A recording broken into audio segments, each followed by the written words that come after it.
Hi, greetings, fellow horror fans. That's right, it's Horror Month 2023, and this month we're going to be taking a look at the Hellraiser franchise. So let's kick things off with the film that started all 1987's Hellraiser. In Morocco, Frank Cotton, a hedonist, finds a puzzle box set to open the door to a realm of otherworldly pleasure. At home in his bare attic, Frank solves the puzzle and hooked chains emerge, tearing him apart. A blackboard figure resets the puzzle and the room is restored back to normal. Later, Frank's brother Larry moves into the same house. He intends to rebuild his relationship with his second wife, Julia. Larry is aware that Julia had an affair with Frank before her marriage to him. When Larry accidentally cuts his hand moving furniture, his blood drips on the attic floor and resurrects Frank in a ghoulish form. Julia later finds Frank, so obsessed with him. She agrees to help restore his body so they can run away together. Julia picks him in and bars him, brings him back to the attic, where she mortally wounds them. Frank then drains her life, which regenerates his body. Frank explains to Julia that, having sussed adult sensory experiences, he sought out the puzzle box, which was supposed to provide access to a realm of new carnal pleasures. When the puzzle was solved, the Cenobites came to subject him to extreme sadomasochism. Ooh. Kirsty, Larry's teenage daughter, sees Julia bring a man to the house and follows her to the attic, where she finds Frank. She evades Frank and escapes with the puzzle box, collapsing shortly after. Awakening in a hospital, Kirsty solves the box out of curiosity and unknowingly summons the Cenobites and a monster called the Engineer, which she narrowly escapes from. The Cenobites' leader, referred to by fans as Pinhead, explains that although they have been perceived as both angels and demons, they are simply explorers from another dimension seeking carnal experiences, and they can no longer differentiate between pain and pleasure. When they attempt to force Kirsty to return to their realm with them, she informs Pinhead that Frank has escaped them. The Cenobites agree to spare Kirsty and recapture Frank instead, with the condition that Frank must confess to escaping them. Kirsty returns home, where Frank has killed Larry and taken on his identity by wearing his skin. Julia shows her what is purported to be Frank's flayed corpse in the attic. Kirsty then leaves the attic, locking the door behind her. The Cenobites appear and, now fooled by deception, demand the man who did this. Kirsty tries to escape, but is held by Julia and Frank. Frank reveals his true identity to Kirsty and, when his sexual advances are rejected, he decides to kill her to complete his rejuvenation. He accidentally accepts Julia and drains her without remorse. Frank chases Kirsty to the attic and, when he is about to kill her, the Cenobites appear after him, confess to killing her father. Now certain he is the one they are looking for, they snare him with chains with hooks and tear him to pieces. When the Cenobites attempt to take Kirsty, she grabs the puzzle box from Julia's dead hands and banishes them by reversing the motions needed to open the puzzle box. Kirsty's boyfriend Steve arrives and they both escape the collapsing house. Afterwards, Kirsty throws the puzzle box onto a burning pyre. A vanguard who has been stalking Kirsty walks into the fire and retrieves the box before transforming into a winged skeleton-like creature and flying away. The box ends up with a merchant who sold it to Frank, where he offers it to another customer. Dum dum dum. So anyway, let's take a look at some notes about the Cenobites.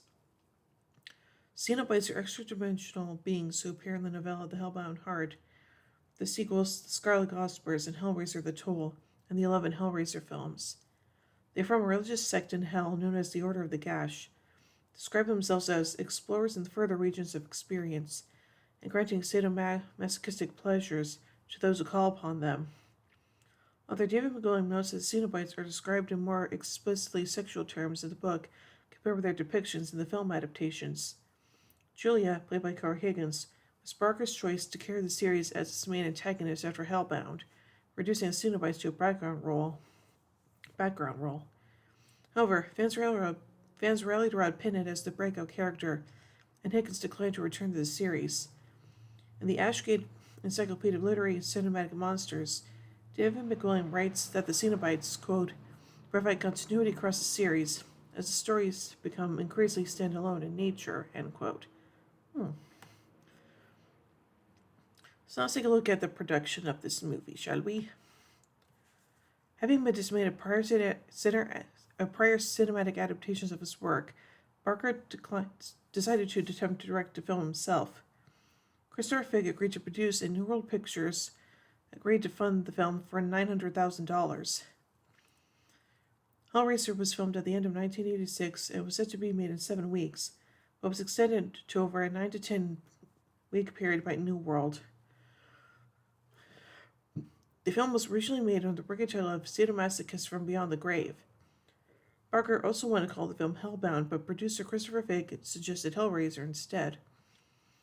Barker spoke fondly in the Hellraiser Chronicles about the filming, saying that his memories of production were of, quote, unalloyed fondness. The cast treated my ineptitudes kindly, and the crew was forgiving, end quote. Barker admitted his own lack of knowledge on filmmaking, stated that he, quote, didn't know the difference between a 10mm lens and a 35mm lens. If you showed me a plate of spaghetti and said that was a lens, I might have believed you, end quote.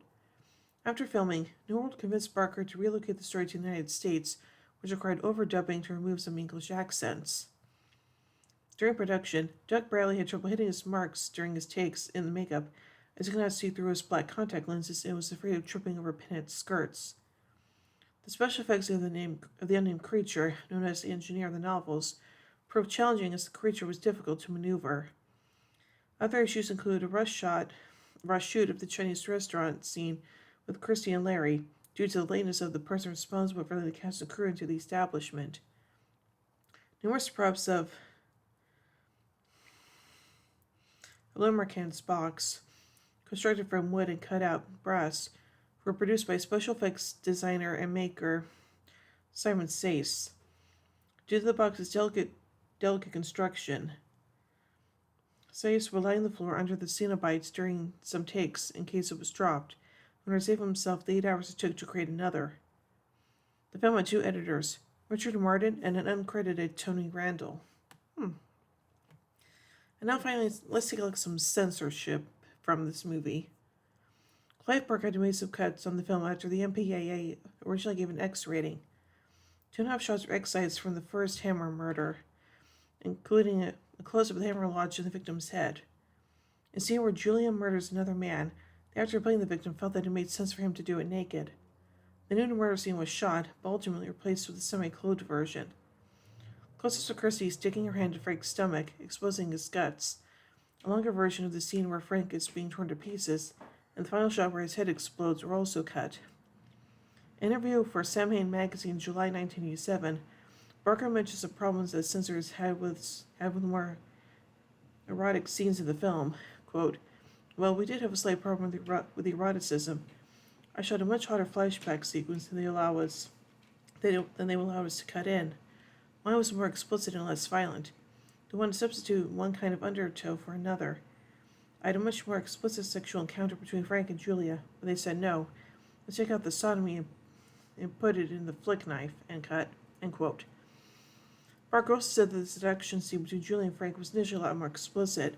Quote, we did a version of the scene which has some spanking in it, and the MPAA was not very appreciative of that. Lord knows where the spanking footage is. Somebody has it somewhere. The MPAA told me I was allowed 2 consecutive buttock thrusts from Frank, but 3 is deemed obscene, end quote. So, yeah. Excuse me. So overall, yes, I have seen this movie, but I've saw it on TV, so obviously the men had to cut some stuff, but whatever. But still, overall, I think this movie is pretty darn scary. Yeah, the Cenobites themselves, they do look kind of freaky, especially Pinhead. So, yeah. So overall, I give Hellraiser,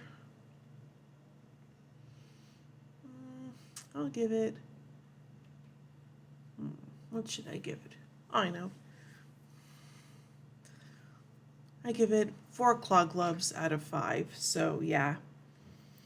So, anyway, tune in on Fridays. We take a look at the next entry in the series, Hellraiser 2, Hellbound. So, until then,